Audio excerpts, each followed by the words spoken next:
ಇತಿಹಾಸದಲ್ಲೇ ಮೊದಲ ಬಾರಿಗೆ ಶಕ್ತಿ ಸೌಧದಲ್ಲಿ ಪಾಕಿಸ್ತಾನ್ ಜಿಂದಾಬಾದ್ ಘೋಷಣೆ ಕೂಗಿದಂತಹ ಆರೋಪ ಬಿಜೆಪಿ ನಾಯಕರು ಸೇರಿದಂತೆ ಹಿಂದೂ ನಾಯಕರು ಎಲ್ಲರಿಗೂ ಕೂಡ ಕೆಂಗಣ್ಣಿಗೆ ಗುರಿಯಾಗಿರ್ತಕ್ಕಂಥದ್ದು. ಮತ್ತೆ ಇದೇ ನಿಟ್ಟಿನಲ್ಲಿ ಈಗ ಮಾತನಾಡೋದಕ್ಕೆ ಮತ್ತೆ ಜೋರಾಗಿ ಪ್ರತಿಭಟನೆ ಕೂಡ ನಡೆಯತಕ್ಕಂಥ ಮಾತನಾಡೋದಕ್ಕೆ ನಮ್ಮ ಜೊತೆಗೆ ಹಿಂದೂ ಫೈರ್ ಬ್ರಾಂಡ್ ಬಸನಗೌಡ ಪಾಟೀಲ್ ಯತ್ನಾಳ್ ಅವರಿದ್ದಾರೆ. ಸರ್, ಈ ಘಟನೆಯನ್ನು ತಾವು ಯಾವ ರೀತಿಯಾಗಿ ಕಾಣಿಸ್ತೀರಿ?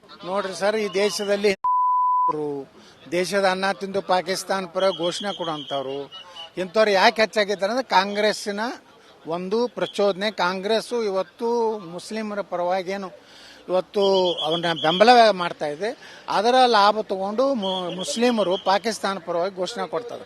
ಇದಕ್ಕೆಲ್ಲ ನೇರವಾಗಿ ಕಾರಣ ಕರ್ನಾಟಕದಲ್ಲಿರೋ ಕಾಂಗ್ರೆಸ್ ಮತ್ತು ದೇಶದಲ್ಲಿರುವಂತಹ ಕಾಂಗ್ರೆಸ್.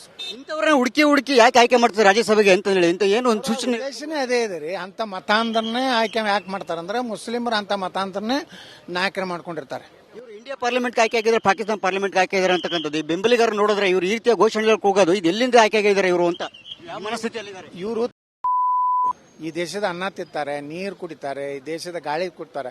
ಅಲ್ಲಿ ಪಾಕಿಸ್ತಾನದ ತಿಲ್ಲಕ್ಕ ಕೂಳಿಲ್ಲ. ಅಲ್ಲೆಲ್ಲ ರೋಡ್ ಮೇಲೆ 300 ರೂಪಾಯಿ ಕೆಜಿ ಗೋಧಿ ಹಿಟ್ಟಾಗಿದೆ. ಅಲ್ಲಿ ಕೋಳಿ ಹಾಲು ಏನೂ ಸಿಗ್ತಾ ಇಲ್ಲ. ಅಲ್ಲಿ ನನ್ನ ಮಕ್ಕಳು ಪಾಕಿಸ್ತಾನ ಜಿಂದಾಬಾದ್ ಹತ್ತಾರೆ. ಈ ಮುಂದಿನ ದಿನಗಳಲ್ಲಿ ಈ ಹೋರಾಟ ಬರೀ ಬಿಜೆಪಿ ನಾಯಕರ ಹೋರಾಟ ಬರೀ ಇಷ್ಟಕ್ಕೆ ಸೀಮಿತ ಆಗ್ತದೆ, ಬರೀ ಹೋರಾಟಕ್ಕೆ ಒಂದಿನ 2 ದಿನಕ್ಕೆ ಇಡೀ ನೋಡ್ರಿ, ಇದು ಲೋಕಸಭೆವರೆಗೂ ಲೋಕಸಭೆ ಚುನಾವಣೆ ಸಮೀಪ ಇದೆ. ನಾವು ಲೋಕಸಭೆಯಲ್ಲಿ ಜನರ ಮುಂದೆ ಇದನ್ನು ವಿಷಯ ಇಡ್ತೀವಿ.